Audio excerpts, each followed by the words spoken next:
పర్వతవర్ధిని సహిత లొంకా రామలింగేశ్వర మహాక్షేత్రం.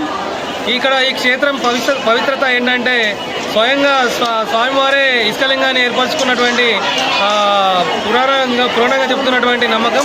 అలాగే పుష్కరిణి, అలాగే స్వామివారి దైవ రూపమే తేనెటీగల ప్రతిమలుగా చూసుకోవడం, అలాగే రాముని పాదాలు, అల్లుబండ, ఇలా విశిష్టమైనటువంటి శైవక్షేత్రంగా వెలిసిల్లుతుంది. ఈ క్షేత్రంలో ఈరోజు మాఘ అమావాస్య రోజున భక్తులు వేలాది సంఖ్యలో ఇక్కడ పుష్కరిలో స్నానమాచరించడం వల్ల వారి యొక్క దోషాలు తొలగిపోయి వారు కోరుకున్నటువంటి మొక్కులు తీరుతాయని ఒక నమ్మకం. ఈరోజు వేలాది సంఖ్యలో భక్తులు వచ్చి స్నానమాచరించి స్వామివారిని దర్శించుకోవడం జరిగింది.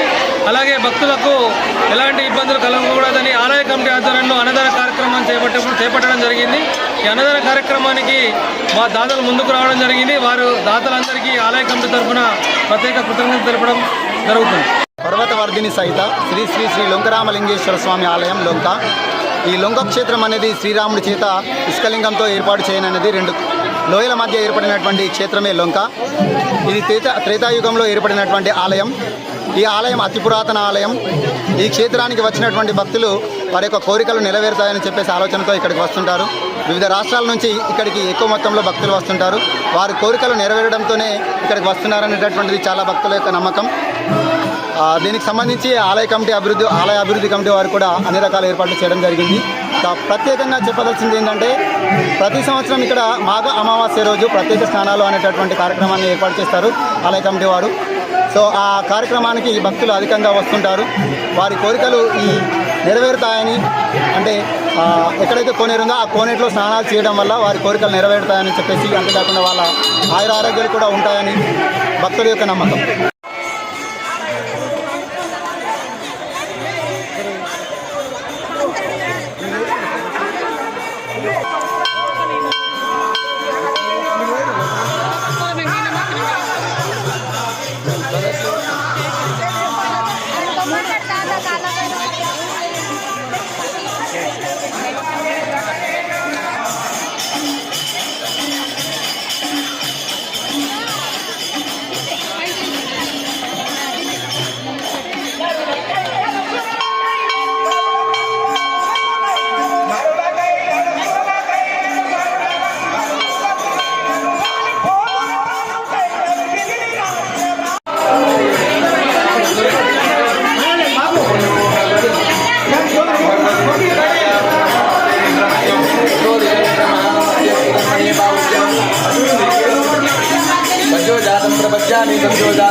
జై శ్రీరామ్.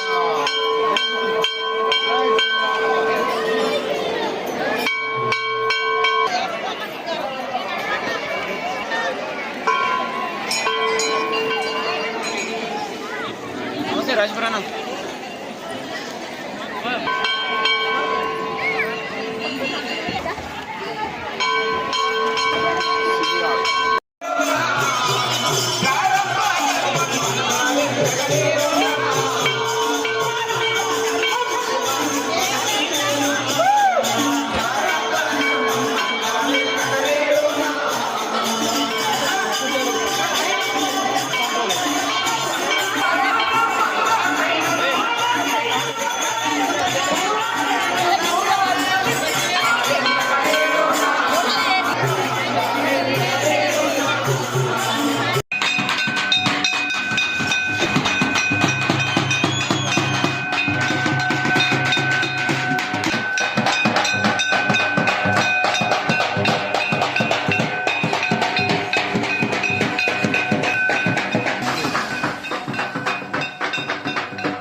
పర్వతవర్ధిని సహిత లొంకా రామలింగేశ్వర మహాక్షేత్రం. ఇక్కడ ఈ క్షేత్రం పవిత్రత ఏంటంటే స్వయంగా స్వామివారే ఇష్టలింగాన్ని ఏర్పరచుకున్నటువంటి పురాణంగా చెప్తున్నటువంటి నమ్మకం. అలాగే పుష్కరిణి, అలాగే స్వామివారి దైవ రూపమే తేనెటీగల ప్రతిమలుగా చూసుకోవడం, అలాగే రాముని పాదాలు, అల్లుబండ ఇలా విశిష్టమైనటువంటి శైవక్షేత్రంగా వెలిసిల్తుంది. ఈ క్షేత్రంలో ఈరోజు మాఘమావాస్య రోజున భక్తులు వేలాది సంఖ్యలో ఇక్కడ పుష్కరిలో స్నానమాచరించడం వల్ల వారి యొక్క దోషాలు తొలగిపోయి వారు కోరుకున్నటువంటి మొక్కులు తీరుతాయని ఒక నమ్మకం. ఈరోజు వేలాది సంఖ్యలో భక్తులు వచ్చి స్నానమాచరించి స్వామివారిని దర్శించుకోవడం జరిగింది. అలాగే భక్తులకు ఎలాంటి ఇబ్బందులు కలగకూడదని ఆలయ కమిటీ ఆధ్వర్యంలో అన్నదాన కార్యక్రమాన్ని చేపట్టడం జరిగింది. ఈ అన్నదాన కార్యక్రమానికి మా దాతలు ముందుకు రావడం జరిగింది. వారు దాతలందరికీ ఆలయ కమిటీ తరఫున ప్రత్యేక కృతజ్ఞతలు తెలపడం జరుగుతుంది. పర్వతవర్ధిని సహిత శ్రీ శ్రీ శ్రీ లొంకరామలింగేశ్వర స్వామి ఆలయం లొంక. ఈ లొంక క్షేత్రం అనేది శ్రీరాముడి చేత ఇసుకలింగంతో ఏర్పాటు చేయననేది 2 లోయల మధ్య ఏర్పడినటువంటి క్షేత్రమే లొంక. ఇది త్రేతాయుగంలో ఏర్పడినటువంటి ఆలయం. ఈ ఆలయం అతి పురాతన ఆలయం. ఈ క్షేత్రానికి వచ్చినటువంటి భక్తులు వారి యొక్క కోరికలు నెరవేరుతాయని చెప్పేసి ఆలోచనతో ఇక్కడికి వస్తుంటారు. వివిధ రాష్ట్రాల నుంచి ఇక్కడికి ఎక్కువ మొత్తంలో భక్తులు వస్తుంటారు. వారి కోరికలు నెరవేరడంతోనే ఇక్కడికి వస్తున్నారనేటటువంటిది చాలా భక్తుల యొక్క నమ్మకం. దీనికి సంబంధించి ఆలయ అభివృద్ధి కమిటీ వారు కూడా అన్ని రకాల ఏర్పాట్లు చేయడం జరిగింది. ప్రత్యేకంగా చెప్పదలసింది ఏంటంటే ప్రతి సంవత్సరం ఇక్కడ మాఘ అమావాస్య రోజు ప్రత్యేక స్నానాలు అనేటటువంటి కార్యక్రమాన్ని ఏర్పాటు చేస్తారు ఆలయ కమిటీ వారు. సో ఆ కార్యక్రమానికి ఈ భక్తులు అధికంగా వస్తుంటారు. వారి కోరికలు నెరవేరుతాయని, అంటే ఎక్కడైతే కోనేరు ఉందో ఆ కోనేటిలో స్నానాలు చేయడం వల్ల వారి కోరికలు నెరవేరుతాయని చెప్పేసి, అంతేకాకుండా వాళ్ళ ఆయుర ఆరోగ్యాలు కూడా ఉంటాయని భక్తుల యొక్క నమ్మకం.